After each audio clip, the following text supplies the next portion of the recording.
아니라 이 땅 위에서 사시는 동안 하나님의 뜻을 이루기 위해서 애쓰고 노력하고 있는 것을 우리가 볼 수 있습니다. 이런 모습을 우리는 본받아야 된다라는 거예요. 우리 5절의 말씀해 보세요. 마태는 이렇게 기록합니다. 시온의 딸에게 내 왕이 내게 임하나니 그는 겸손하여 나귀 곧 몽에 매는 짐승 새끼를 탔도다 하라 하였느니라. 여기에 보면 시온의 딸이라는 말이 나와요. 시온의 딸에게 이르기를. 지금 시온의 딸이 누구겠습니까? 예루살렘 거민을 이야기하는 거겠죠. 자, 그런데 이렇게 시온의 딸은 예루살렘 및 그 주민 전체를 가리키는 구약의 시적인 표현입니다. 특별히 시온의 딸 할 때 딸이라고 하는 표현은 이건 참 그렇게 썩 좋은 뜻이 아니에요. 사실 이 이스라엘 나라는 주변에 있는 이방 나라에게 얼마나 많은 침략을 당했습니까? 적들로부터 공격을 당해서 얼마나 많은 어려움을 당했습니까? 근데 이렇게 적들이 쳐들어오게 되면 특별히 피해 입는 자들이 누구냐? 여자들이야. 이 군인들이 쳐들어와서 여자들을 강간하고 수치를 주고 모욕을 주고 그야말로 정말 입에 담을 수 없는 끔찍한 일들을 저질렀다 이 말이에요.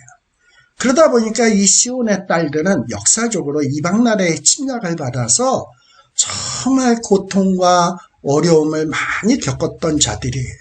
그래서 이 시온의 딸들은 우리나라가 언제 메시아 같은 강력한 왕이 와서 우리를 보호해주고 지켜줄까? 우리나라를 다시 어떻게 영화롭게 할까? 이런 것들을 학수 고대하고 있었다 이 말이에요. 그런데 지금 하나님은 뭐라고 얘기하냐? 그동안 쇠빠지게 고생하고 어렵게 살아온 시온의 딸들아, 그동안 힘들었지? 그런데 이제 너희에게 왕이 임할 거야. 근데 이 왕은 너희들이 기대하는 그런 모습의 왕이 아니야. 그분은 참으로 겸손하고 막 지배하고 힘으로 누르고 억제하고 권력을 이용해서 막 사람을 지배하는 그런 자가 아니라 이분은 겸손하고 그리고 적토마, 리무진, 용을 탈 수도 있는데 이분은 자기의 능력을 가지고 자기를 이렇게 과시하고 뽐내는 데 사용하지 아니하고 정말 보잘것없는 나귀, 그리고 순결한 나귀, 멍에를 매지 아니한 짐승 새끼를 탔다. 정말 꼴불견 같은 모습이고 쪽팔리는 모습이지만 이런 걸 타고 오시는 이런 겸손한 분이 너희의 왕이시다라고 이야기하고 있는 거예요. 이렇게 시온의 딸과 같은 표현이 어디에도 사용되느냐? 바벨론의 딸, 두로의 딸.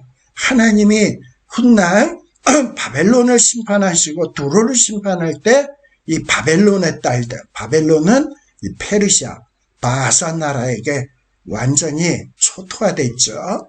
그때 바벨론의 여자들이 많은 어려움을 겪었습니다. 또 이 두로와 시돈, 이 두로와 시돈도 여러분들 아주 초토화됐죠. 이때 많은 여자들이 어려움을 당했어요. 그래서 이때 사용하는 표현이 뭐냐? 바벨론의 딸, 두로의 딸 이라는 표현을 사용하고 있었습니다. 그래서 여기 시온의 딸도 뭐냐?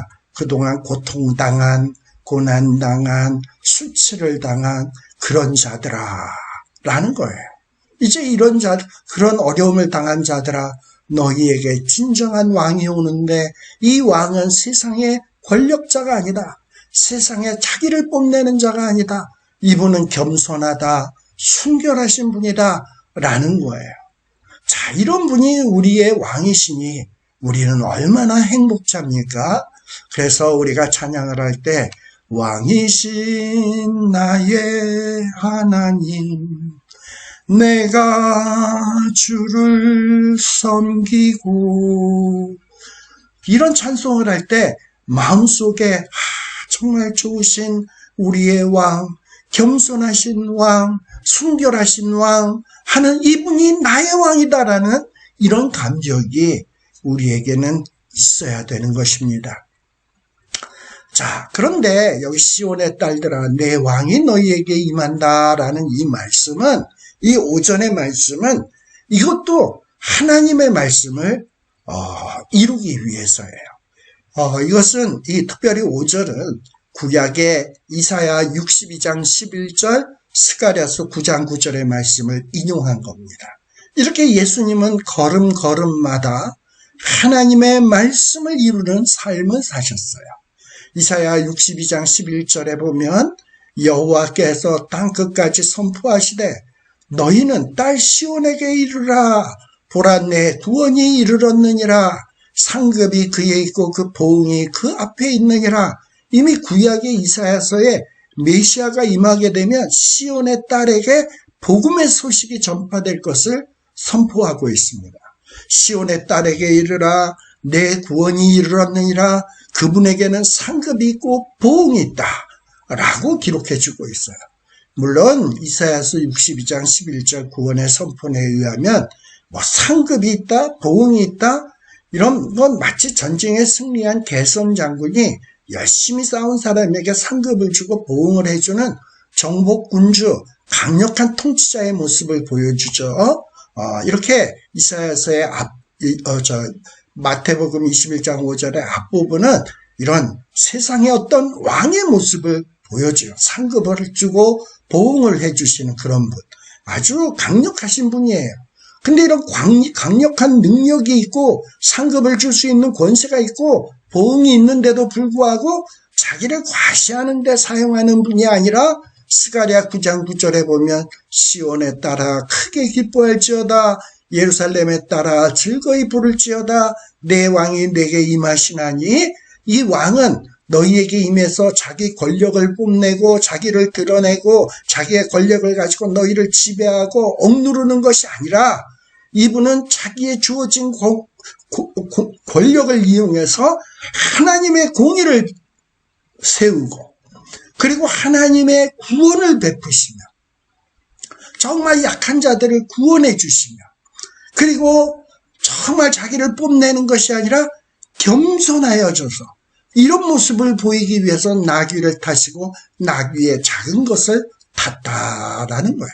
나귀 새끼를 탔다라는 거예요.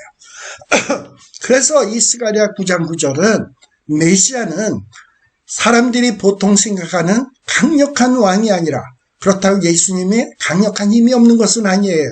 이사야서 62장 11절 말씀해 보듯이 예수님은 상급도 줄 수 있고 보응할 수 있는 능력이 있는 분이에요. 그러나 세상을 힘으로 지배하는 어떤 강력한 군주의 모습이 아니라 사람들에게 참된 평화를 주시는 왕, 온 세상에 평화를 선포하기 위해서 섬기고 겸손의 모습을 보이는 이런 왕이시다라는 것을 보여주는 거예요. 바로 여기에서 예수님의 만왕의 왕이신 예수님의 권위가 그야말로 찬란하게 빛나고 있는 것입니다. 예수님은 마태는 예수님이 왕으로서 권위를 가진 분이지만 그러나 예수님은 겸손하시고 진정한 구주시며 우리에게 평화를 주시는 분이다라는 사실을 지금 이 기록을 통해서 보여주고 있는 거예요. 마태복음 21장 6절에 보면 예수님이 가서 데리고 와라 라고 했더니 제자들이 갔어요. 그랬더니 예수님이 명하신 대로 이 말뚝에 묶여 있었던 나귀를 풀고 어미 나귀를 데리고 새끼 나귀를 데리고 이렇게 가려고 하니까 사람들이 야, 너 뭐 하는 거야? 너 왜 갖고 가? 왜 남의 거 갖고 가? 이랬을 때 주께서 쓰시겠다 하라. 그랬더니 이 사람들이 끽소리 못하고 아무 소리 못하고 순순히 내줬다 그랬죠? 이대로 이루어진 거예요. 자, 이 구절은 제자들도 전체적으로 순종을 했고 그리고 진짜 나귀 주인들도 이 예수님을 통해서 직접 들은 것도 아니지만 제자들의 말을 통해서 예수님의 말씀을 듣고 순종하는 이런 모습을 보여주고 있어요. 이걸 통해서 예수님이 진정한 메시아구나. 이렇게 거기 가면 낙이 있다라는 걸 미리 아시는 주님, 또 주가 쓰시겠다 하라 하면은 생판 본 적도 없는 사람들이 순순히 내주는 이런 행동을 통해서 예수님이 진정한 메시아이시고 왕이시다라는 것. 그러나 반면에 어떤 용을 타고 리무진을 타는 게 아니라 새끼, 나귀를 타면서 겸손의 모습을 보여주는 이 메시아의 권위, 이 권위를 보여주는 것이 바로 이 기사이다라는 겁니다. 자, 이 예수님께서 이제 이 나귀와 나귀 새끼를 끌고 자기들의 겉옷을 그 위에 얹으며 예수께서 그 위에 탔다라고 되어 있습니다. 여기 7절부터는 잠시 쉬었다가 우리 살피도록 하겠습니다.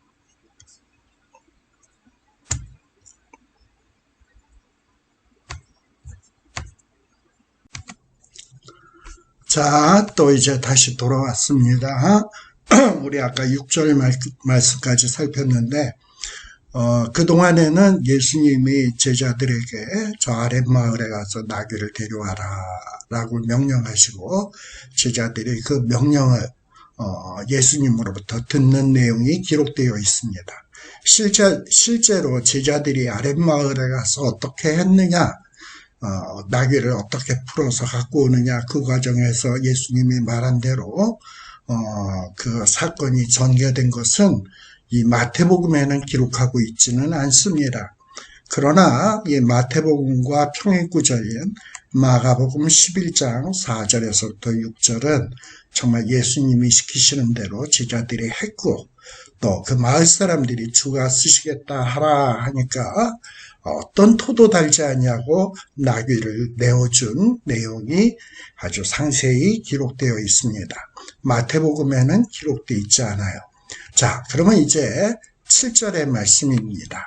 이제 제자들이 예수님이 시킨 대로 나귀와 어미 나귀와 나귀 새끼를 끌고 왔어요.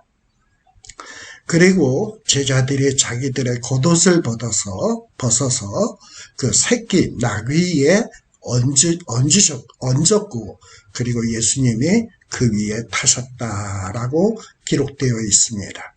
또 한편 무리의 예루살렘에 있는 무리의 대다수들이 그들의 겉옷을 길에 펴고 다른 이들은 나뭇가지를 베어 길에 폈다라고 기록이 되어 있습니다. 여기 특별히 이 겉옷이라는 게 나와요.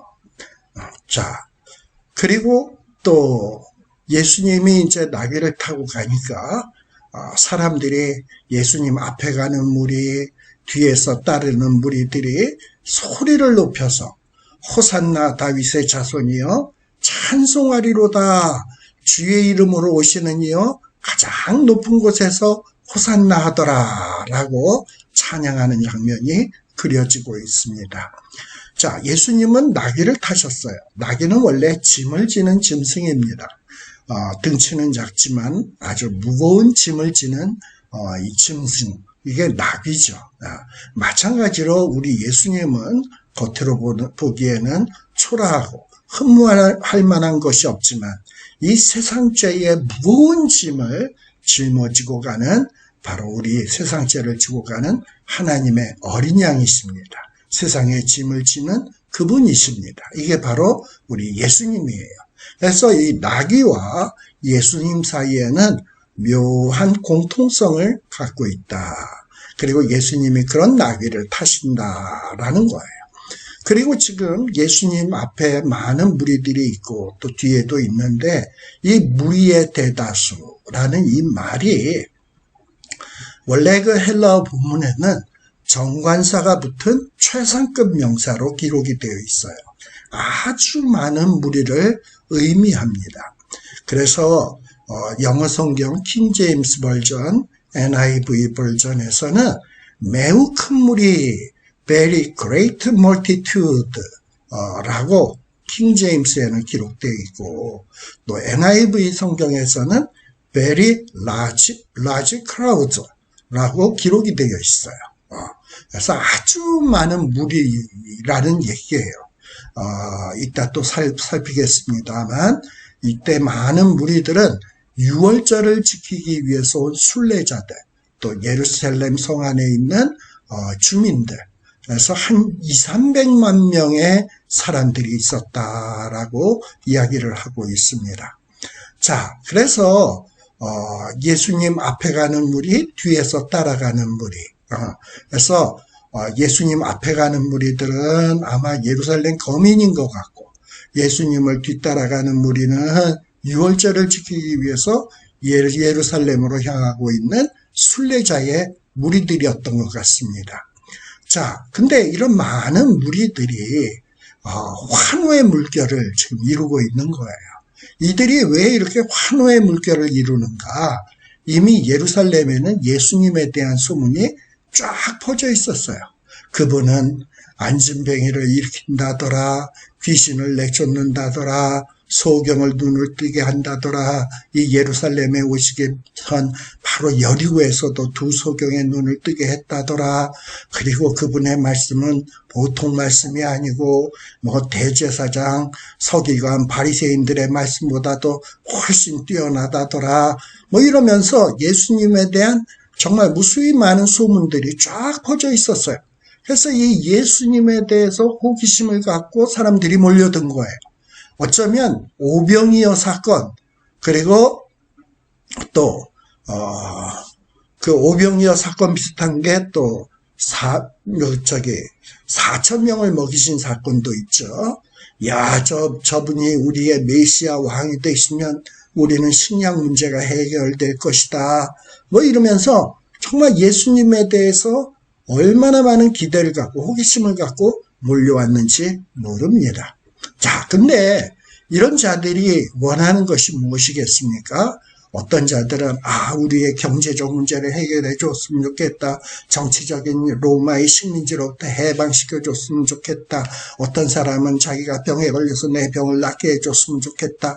대다수 자기가 원하는 것, 자기의 욕심, 자기가 바라는 것을 이루어주는 이런 메시아를 기대하고 있어.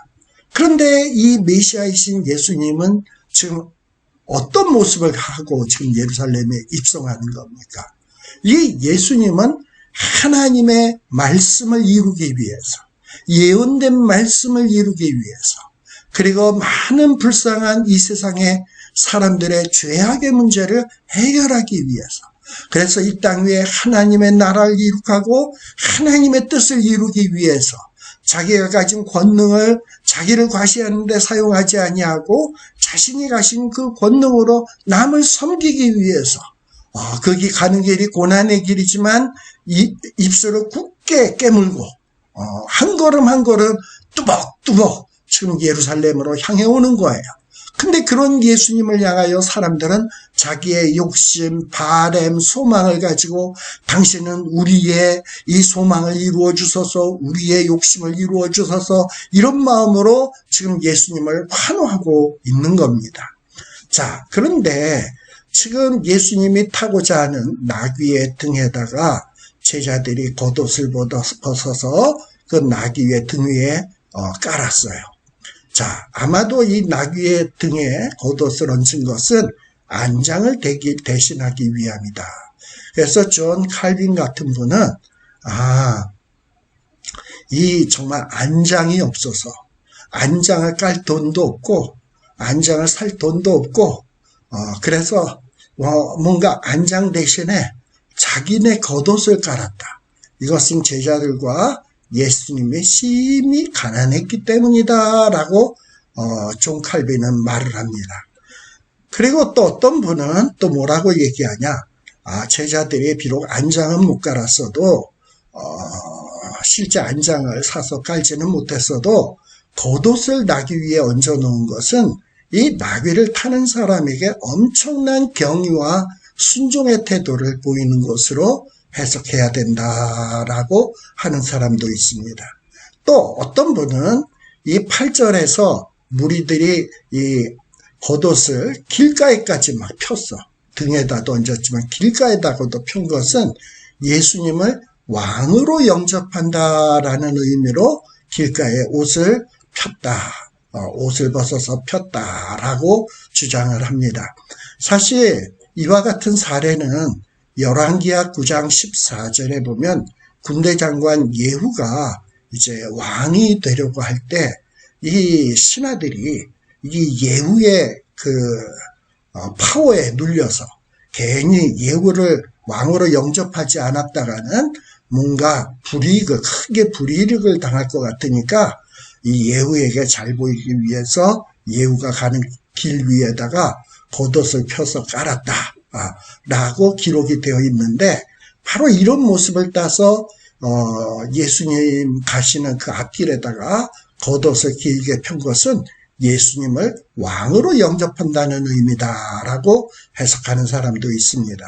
아무튼 이렇게 예수님이 타고자 하는 나귀 위에다 안장을 깐 것, 그리고 예수님이 가시는 길에 그 겉옷을 편 것은 다 어떤 의미냐? 물론 가난해서이기도 해요. 그러나 또 그 안에는 예수님을 향한 경의와 존경의 모습도 있습니다. 또 예수님을 왕으로 영접한다라는 의미도 지니고 있어요. 저는 이 모든 의미가 다 포함된 것이라고 봅니다. 우리 아까 제가 얘기했지만 왕하 9장 13절에 보면 이 신하들이 예후를 위해서 자기 옷을 급히 가져다가 섬돌 위 예후 밑에 깔고 나팔을 불며 예후는 왕이라 이러고서는 막 예후를 영접했습니다. 왜 이랬을까요? 뭔가 예후에게서 얻고자 함이 있지. 예후로부터 핍박받지 않기 위해서, 혹은 예후의 눈에 잘 보이기 위해서, 예후가 주는 어떤 혜택을 받기 위해서 이런 아부 떠는 것일 수 있죠.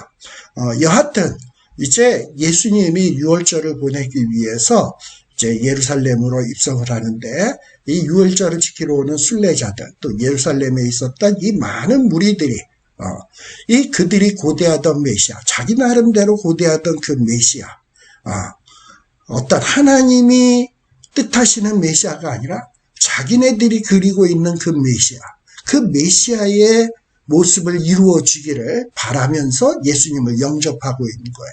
즉 로마의 압제에서 해방시켜줄 정치적 메시아, 가난으로부터 해방시켜줄 경제적 메시아, 고난과 억압으로부터 해방시켜줄 해방의 주 메시아로 지금 영접하고 있는 거예요. 그분이 통치자가 되어서 자기네들의 어떤 욕구, 소망을 이루어지기를 간절히 소망했던 것입니다.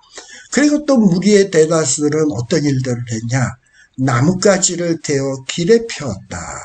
여기서 이 나뭇가지는 어떤 나뭇가지냐? 이 나뭇가지는 아마 종려 나뭇가지였던 것 같아요. 근데 이렇게 종려 나뭇가지를 베어서 어떤 자가 어떤 이 왕이나 장군이 지나가는 길에 쫙 깔아놓은 것은 선례가 있었어요. BC 165년경에 시몬 마카베오 혹은 마카비라고도 얘기합니다. 이 마카비가 예루살렘에 입성할 때 이런 일이 벌어졌습니다. 자, 근데 이런 일에 대한 배경을 좀 여러분들이 알 필요가 있어요.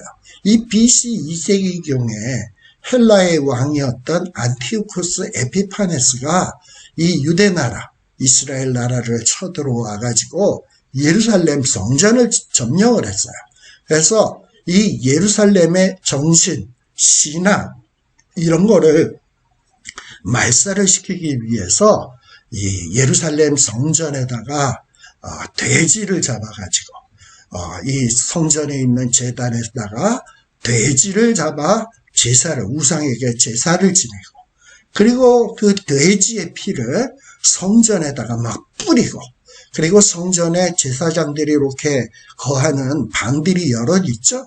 그 방들 안에서는 여자들을 잡아다가 거기에다가 막 창기들을 데려다가 거기에서 집단 성적인 행위들을 해서 성전을 더럽히는 이런 일들이 있었습니다.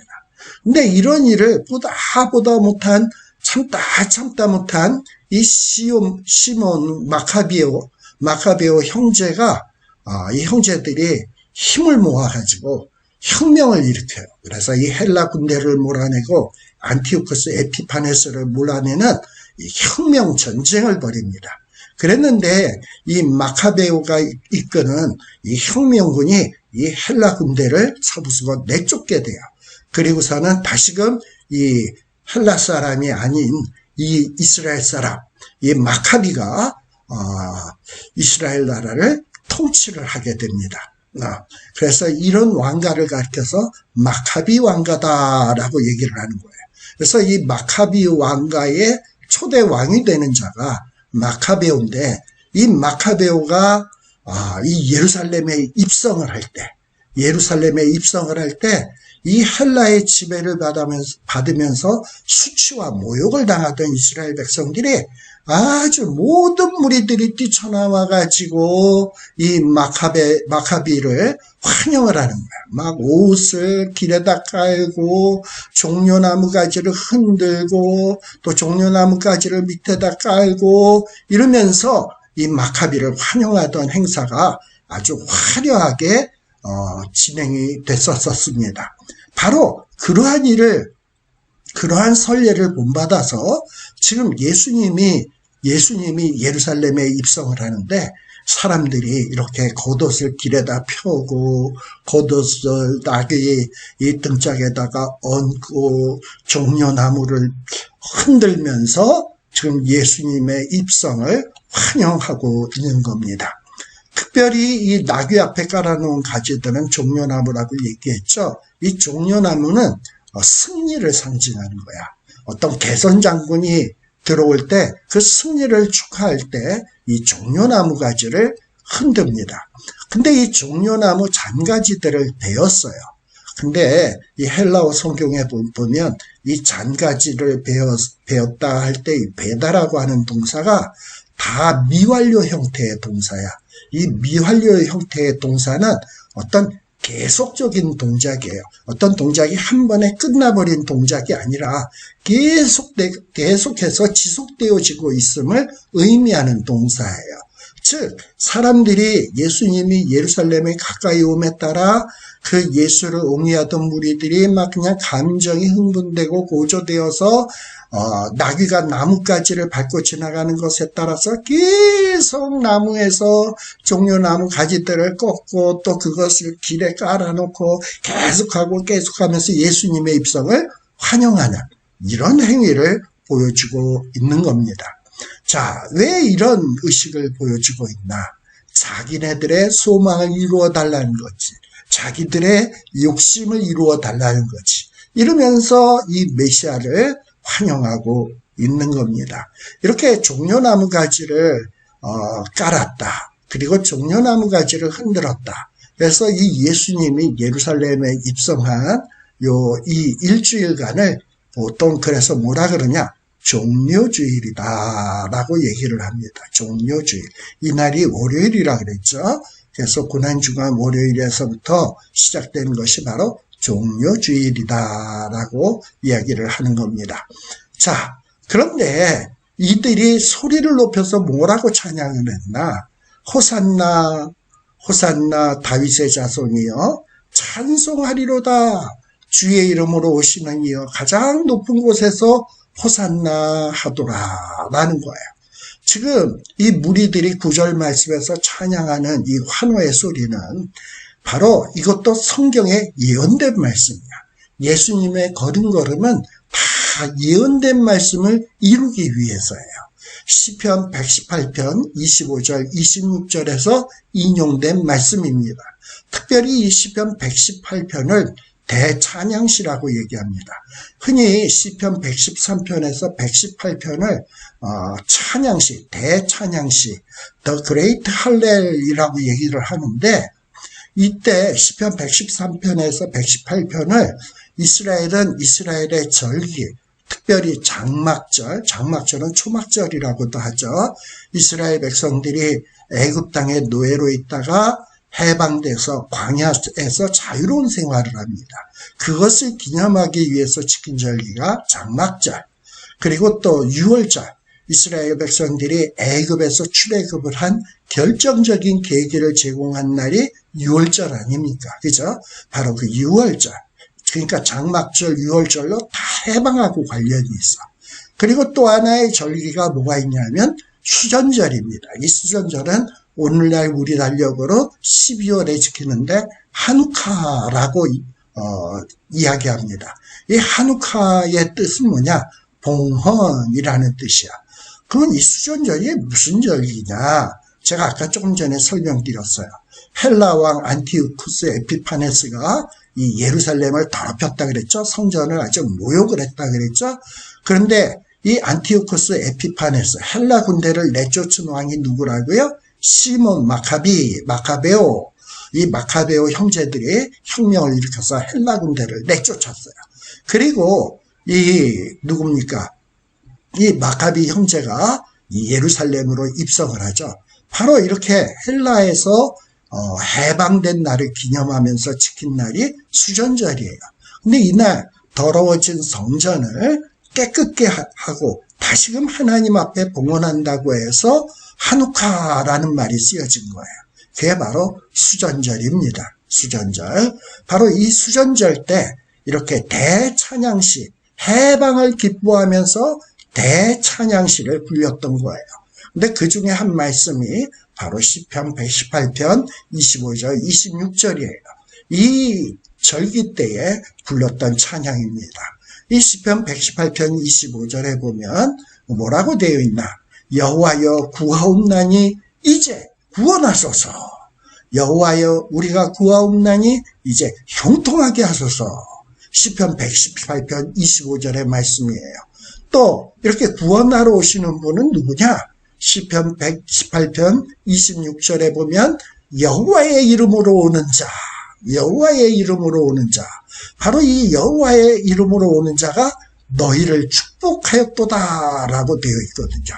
그래서 사람들은 이제 장차 메시아가 오게 되면 우리를 경제적인 압박에서, 정치적인 압박에서, 여러 가지 기아와 또 굶주림에서, 질병에서 구원하실 것이다, 이런 기대감을 가졌어요. 그리고 이분은 여호와의 이름으로 오실 것이라고 기대하고 있었어요. 근데 그분이 오시는 것 같아. 그래서 그분이 우리들의 모든 문제를 해결해 줄 거라고 지금 기대하고 있는 거예요. 자, 그런데 이 무리들의 환호소리는 마치 예수님이 탄생하실 때 목자들 앞에 나타났던 천군 천사들이 불렀던 찬양과도 참 비슷합니다. 누가복음 19장 40절, 누가복음 2장에 보면 천군 천사들이 뭐라고 찬양합니까? 누가복음 2장 14절에 보면 지극히 높은 곳에서는 하나님께 영광이요, 땅에서는 기뻐하심을 입은 사람들 중에 평화로다. 하나님이 보내시는 메시아가 이 땅 위에 오게 되면 하나님의 영광을 드러내게 될 거고 사람들에게는 평화를 주게 될 것이라는 거예요. 근데 이 메시아는 누구의 이름으로 온다? 하나님의 이름으로 오시는 왕이다라는 거예요. 근데 이 왕이 오게 되면 하나님께는 영광, 땅에는 평화가 임하게 된다라는 겁니다. 자, 근데 하나님께 영광, 땅에 평화가 오는 것은 왜인가? 이분이 무슨 군사를 동원해서 로마의 대군을 무찌르기 때문인가? 아니면 오병이어의 기적과 같은 기적을 통해서 사람들에게 식량을 나누어 주기 때문인가? 아니에요. 그거보다도 더 근본적인 문제, 우리 인류의 최고의 무서운 적인 죄의 문제를 해결하고 죽음의 문제를 해결함으로써 하나님께는 영광을 드러내고 우리에게 평화를 가져다 주기 때문에 그런 거예요. 근데 사람들은 지금 이 사실을 몰라. 이 일이 이루어지기 위해서는 예수님이 넘겨지고 고난받으시고 십자가에 못 박혀 죽어야 된다는 사실을 몰라. 이분이 예루살렘에 오면 로마의 군대를 무찔러 줄 줄로 알아.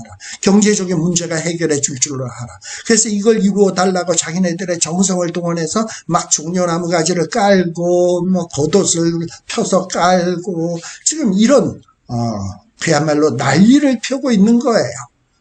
그런데도 지금 어쨌든 이 예수님은 이런 찬양을 받으시면서 들어오고 있는 겁니다. 근데 사람들이 이 자가 좁대대체 어떤 자이길래 사람들이 이렇게 망령되게 주의 이름으로 이 자를 환영할 수 있는가 이러고서는 막 불만을 가지고 예수님에게 말하죠. 이 소리를 당신도 듣느냐? 그래서 듣는다. 그러면서 예수님이 하시는 말씀이 뭡니까? 만일에 이 자들이 찬양하지 아니하면 길가에 있는 돌들이 오히려 소리를 지르게 될 것이다 라고 말씀을 하고 있는 거예요. 자, 누가복음 19장 39절에서는 바로 이 바리새인들이 시비를 걸고 있습니다. 선생이여, 당신의 제자들, 지금 이 당신의 제자들은 12제자만 지칭하는 것이 아니에요. 지금 예수님을 환영하는 이 모든 예수님의 제자들을 지금 지칭을 하는 겁니다. 이 자들이 어떻게 하나님의 이름을 망령되이 여기듯 당신을 찬양할 수 있냐? 그러니 당신이 책임져야 되지 않냐? 당신이 이러한 어리석은 제자들을 책망해야 되는 것 아니냐? 라고 얘기했을 때 우리 예수님은 대답하여 이르기를 내가 너희에게 말한다. 만일 이 사람들이 침묵하면 돌들이 소리를 지르리라 하시니라 라고 이야기를 하고 있는 겁니다. 자, 그런데 이 앞에서 가고 뒤에서 따르는 무리가 소리를 높여서 이르기를 호산나 다윗의 자손이여 찬송하리로다 주의 이름으로 오시는 이여 가장 높은 곳에서 호산나 하더라 라고 막 고래고래 소리치면서 찬양을 하는 겁니다. 호산나 많이 들어본 내용이죠. 호산나 우리가 많이 얘기하지만 호산나의 뜻이 뭐예요? 하고 물어보면 무슨 뜻인지 모르는 분들이 많아. 이것은 오 구원하소서라는 뜻이에요. 원래 히브리어에 호시아라는 말을 에다가 나라고 하는 말이 덧붙여진 말이에요. 호시아 나. 사무엘하 14장 4절, 열왕기하 6장 26절에 이 단어가 나옵니다. 근데 이 호시아라는 말은 원래 간절한 간구를 사용하는 말이에요. 근데 사람들이 이런 간절한 간구를 언제 합니까? 고통의 수렁에 있을 때, 어떤 정말 어려움에 처해 있을 때 간절한 간구를 하지 않습니까? 근데 이런 간구가 세월이 지나면서 어떤 의미로 바뀌어지기 시작을 했냐? 간구, 기원, 이것이 기쁨, 환호의 의미가 함축된 일종의 구호가 되었어요. 그래서 어떤 기쁨의 환호로 일컬어지게 된 겁니다. 자, 그래서 이런 의미에서 이스라엘 사람들이 기쁜 날, 아까 얘기했죠. 6월절이라든지 장막절, 초막절, 해방된 날을 기념하는 날들, 이런 날, 또 아까 수전절 얘기했죠. 이런 날에 막 찬양을 부르면서 노래를 부르곤 했습니다. 특별히 장막절 7째 날에는 사람들이 이 찬양을 더 열심히 했는데, 그래서 이 날을 장막절에 초막절의 7째 날을 호산나 데이다라고 부르기도 합니다. 자, 그런데 지금 이 무리들이 예수님 앞에서 뒤에서 호산나 막 찬양을 하는 거지, 막 환영하는 거예요. 근데 이 예수님을 뭐라고 얘기하냐? 다윗의 자손. 얘기했죠? 메시아 칭호라고요. 그리고 찬송하리로다. 예수님을 찬양하고 있어요. 그리고 예수님을 뭐라고 얘기하냐? 주의 이름으로 오시는이다. 주의 이름으로 오시느니. 하나님의 이름으로 오시는 분이다. 즉 메시아라는 거지. 하나님이 보낸 분이라는 거지. 그러니 이분은 가장 높은 곳에서 찬양받으시기에 합당하다는 거지. 가장 높은 곳에서 호산나 하더라라는 거예요. 자, 여기에서 아까 큐리어스 얘기했죠? 이건 보통 여호와 하나님께만 일컬어지던 말입니다. 근데 이 말이 지금 누구에게 일컬어진다? 예수님에게 일컬어지는 거예요. 그리고 이분은 오시느니, 다윗의 자손으로 오시느니, 주의 이름으로 오시느니, 기름 부음 받고 오시느니, 메시아라는 얘기예요. 자, 그래서 시편 118편 26절은 이 예루살렘에 찾아오는 순례자들이 서로 이렇게 인사말로 우리 샬롬 하듯이 우리 하나님이 우리에게 구원을 주실 것입니다. 호산나! 우리에게 구원을 호산나! 오 주여 우리에게 구원을 호산나! 이러면서 순례자들이 서로 인사하는 인사말이었습니다. 특히 이들이 순례자들이 예루살렘으로 오면서 예루살렘이 눈에 시야에 딱 들어오기 시작하면서 사람들은 감격에 벅차서 기쁜 마음으로 호산나 호산나 하면서 찬양했다고들 합니다. 이제 여러분들 호산나 하면 이 뜻이 무엇인지 다 잘 알고 있으셔야 돼요. 자, 시편 118편 25절에 보면 여호와여 구하옵나니 이제 구원하소서. 이제 구원하소서가 뭐라고요? 호산나. 여호와여 우리가 구하옵나니 이제 형통하게 하소서. 여호와의 이름으로 오는 자가 복이 있으며 우리가 여호와의 집에서 너희를 축복하였도다. 자, 이러면서 막 사람들이 주의 이름으로 오시느니요, 호산나, 높은 곳에서 찬양받아라, 뭐 이러고 얘기를 하니까, 이 예루살렘 성 안에 있었던 기득권층, 아마도 제사장, 서기관, 바리새인 이런 사람들이었을 거예요. 이런 자들이 수근수근 하면서 소동하여 말하기를, 자, 저자가 뭐냐? 저 30대 밖에 안 먹은 새파랗게 젊은 놈이 저게 누구길래 사람들이 저렇게 종려나무 가지를 새가 막합이라도 돼? 저게 뭐 왕이라도 돼? 저게 도대체 누구 같은데 저런 환영을 받으면서 들어올 수가 있어. 이러고선 지금 비아냥거리면서 이야기를 하고 있는 거예요. 자, 사실 이 예수님께서 예루살렘에 들어오시면서 어떤 일이 있었습니까? 감람산에 내려오시면서 주님은 예루살렘을 보시고 우셨어요. 예수님은 예루살렘에 오면 물론 지금 환영받고 있지만 조금만 시간이 지나면 죄도 없으신 예수님이 억울하게 붙잡혀가게 되고 조롱당하게 되고 그 무지한 백성들, 무지한 대제사장, 바리새인들의 서기관에 넘겨져서 비참하게 십자가에 못 박혀 죽어야 될 것을 알고 있어요. 억울하게 핏값을 흘려야 되는 것을 알고 있어요. 그런데 이렇게 억울한 핏값을 흘리게 한 이런 유대인들이 이후에 얼마나 극심한 고난과 또 고통을 겪어야 되는지 그런 모습을 보면서 예수님은 눈물을 흘리셨습니다. 또 여러분들 요한복음 12장 19절에 보면 예수님을 따르던 무리들이 얼마나 대단했으면 요한복음 12장 19절에 보면 온 세상이 저를 쫓는도다. 그야말로 이 예수님을 찬양하는 무리가 온 세상 사람들인 것 같아. 그러니까 이 예수님이 예루살렘에 들어오던 모습이 대단했다라는 거예요. 제가 앞서도 얘기했습니다만 이 6월절은 이스라엘의 가장 큰 명절이에요. 그래서 많은 순례자들이 오게 되는데 한 200만에서 300만 정도였다. 여러분 옛날에 우리 여의도에서 빌리그레함 목사가 집회를 할 땐 100만 명 모였는데도 그 군중이 얼마나 대단했습니까? 근데 그 옛날에 2000년 전에 2,300만이 모여가지고 지금 이 난리를 치고 있다. 이건 정말 사람들이 볼 때 특별히 대제사장, 기득권층, 바리새인 서기관들이 볼 때 공포가 아닐 수 없어요. 그러면서 공포 반, 저자가 도대체 누구길래 이런 환영을 받아야 되는 걸까? 이러고서는 지금 질문을 던지고 있는 겁니다. 이가 누구냐? 근데 이 말은 예수님이 그동안 갈릴리 베레아 지역에만 있고 유대 지역에는 가끔만 왔기 때문에 예수가 누군지 몰라서 저자가 누구냐 그 정체를 알려고 했던 것이 아닙니다.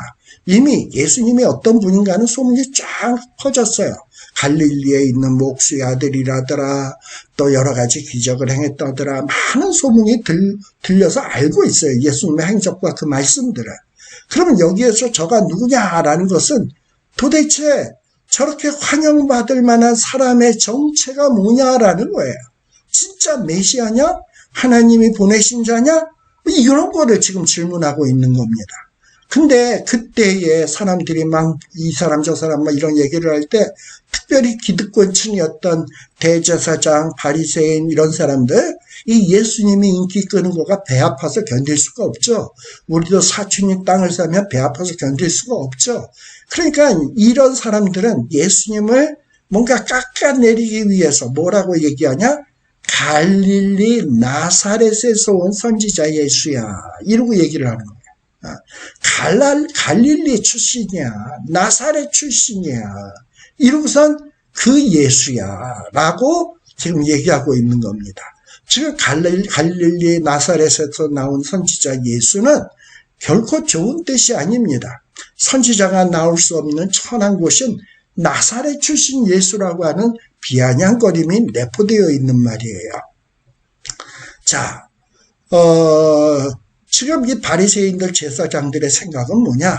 이 백성들은 무지한 백성이라서, 무지랭이 백성이라서 아무것도 모르는 백성들이 저들이 지금 못 몰라서 저 예수가 조금 기적 행하고 조금 능력을 행하니까 메시아로 받들고 있지만 저자는 메시아가 아니야. 저자는 나사렛 출신이야. 갈릴리 사람이야. 하고 비아냥거리는 거예요. 자, 그래서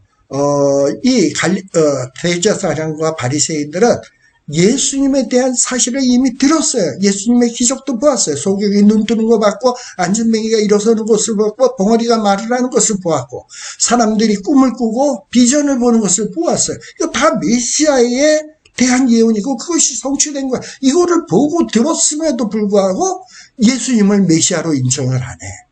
갈릴리 나사렛 사람으로 이해하고 있는 거예요. 이게 누구다? 소위 성경을 잘 안다고 하는 제사장, 바리새인들이 지금 이따위의 모습을 보이고 예수님을 비아냥거리고 있는 겁니다. 그러면서 나사렛에서 나온 선지자 예수라 라고 얘기를 하는 거예요. 그런데요, 지금 이 대제사장과 바리새인들은 예수님을 이렇게 깎아내리지만 이 마태는 이 사람들이 예수님을 나사렛 사람이다 라고 얘기하는 것조차도 뭐로 보고 있냐? 하나님께서 선지자들을 통한 예언의 성취로서 마태는 지금 기록하고 있는 것 같아요. 그래서 마태복음 2장 23절에 보면 이런 어떤 비슷한 내용이 기록되고 있는데, 이것은 예수님이 태어나고 이 헤롯 왕이 이 어린 영아들을 예루살렘에서 막 죽일 때 예수님이 요셉과 마리아와 함께 애굽으로 피난을 가죠. 피난을 갔다가 다시 돌아와 가지고 자기의 그 고향 땅, 요셉과 마리아의 고향 땅이 유대 베들레헴 그쪽 동네인데 유다 지파니까 그 동네에서 안 살고 나사렛으로 피난 가요. 왜 갔냐? 그게 뭐냐면 아킬레오라고 하는 왕이 혹시 핍박하지 않을까 싶어가지고 안전한 곳을 찾아서 저 갈릴리 나사렛 지역으로 간 거예요. 근데 그 나사렛으로 가게 된 그 경위를 마태복음 2장 23절에 보면 이 요셉과 마리아가 예수를 데리고 나사렛이란 동네에 가서 사니 이는 뭐다? 선지자로 하신 말씀에 나사렛 사람이라 칭하리라 하심을 이루려 하심이로다. 이러라. 그래서 이 예수님이 나사렛 사람이라 칭하리라 칭하여지게 되는데 이게 다 뭐냐? 예언된 것이란 말이야. 예언된 것을 이루기 위해서 예수님은 나사렛에 가서 사셨고, 그리고 지금 이 예언을 이루기 위해서 예수님은 예루살렘으로 입성을 할 때에도 지금 이 바리새인들, 제사장, 이런 기득권층에게 저자는 갈릴리 나사렛 사람이야 하고 비아냥거리고 있다 이 말이에요. 이게 다 뭐냐? 성경의 예언을 성취하고 있는 거예요. 지금 예수님의 발걸음은 뭐다? 하나님의 선지자들의 예언의 말씀을 이루어가는 그 발자취를 보이고 있는 거예요. 이게 예수님의 발걸음이에요. 자, 그런데 문제는 이 마태복음 2장 23절에 나오는 나사렛이란 동네에서 가서 사니 이는 선지자로 하신 말씀에 나사렛 사람이라 칭하라 하심을 이루게 하심이라 라는 말이 있으면 이거에 관계되는 말씀이 구약에 있어야 될 거 아니에요. 근데 지금 마태가 인용하는 이 구절을 구약 성경 그 어디에서도 찾아볼 수가 없어요. 그래서 학자들이 연구한 결과 뭘 찾아냈냐? 나사렛 사람, 이 단어에다 주목을 하면서 찾아낸 것이 있어요. 앞서도 말하듯 나사렛이라는 지명은 여러 가지로 의미로 해석될 수 있습니다. 아까 비아냥거리는 이 천하게 여기는 비하하는 뜻으로 사용될 수도 있고요. 그러나 또 하나의 뜻은 뭐냐? 이사야 11장 1절에 나오는 말이에요. 이사야 11장 1절에 보면 어떤 말이 나오냐? 가지. 이새의 줄기에서 나온 가지라는 의미를 갖고 있기 때문입니다. 이사야 11장 1절에 보면 이새의 줄기에서 한 싹이 나며 그 뿌리에서 한 가지가 결실할 것이요 라는 말이 나와요. 자, 이새의 줄기에서 한 싹이 난다. 이새의 뿌리에서 한 가지가 난다. 즉 이새는 누구의 자손? 다윗의 자손.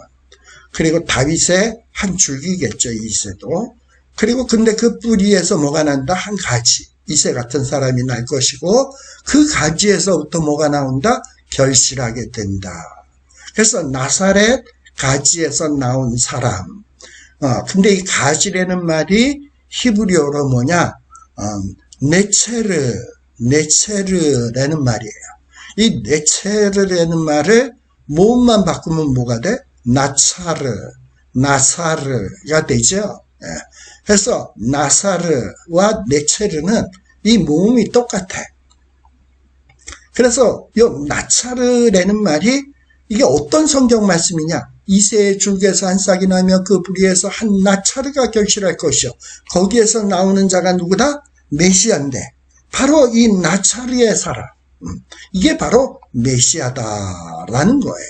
그래서 지금 예수님이 나사렛 사람이라 일컬음 받는 것은 바로 이사야 11장 1절의 말씀을 성취한 것이다.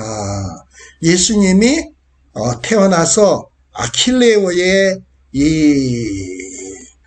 어떤 압박을 피해서 아켈라오의 압박을 피해서 요셉과 마리아가 나사렛으로 갔던 것도 뭐다? 이것도 이사야의 예언의 성취고 그래서 나사렛 사람이라고 하는 칭호를 얻게 되었고 또 그 칭호를 얻음으로 지금 예루살렘에 입성하면서 또 하나님의 말씀을 이루고 있다라는 얘기입니다. 자, 이렇게 예수님은 하나님의 말씀을 이루는 삶을 사셨다. 제가 오늘 이 성경 공부의 제목을 뭐라고 정했습니까?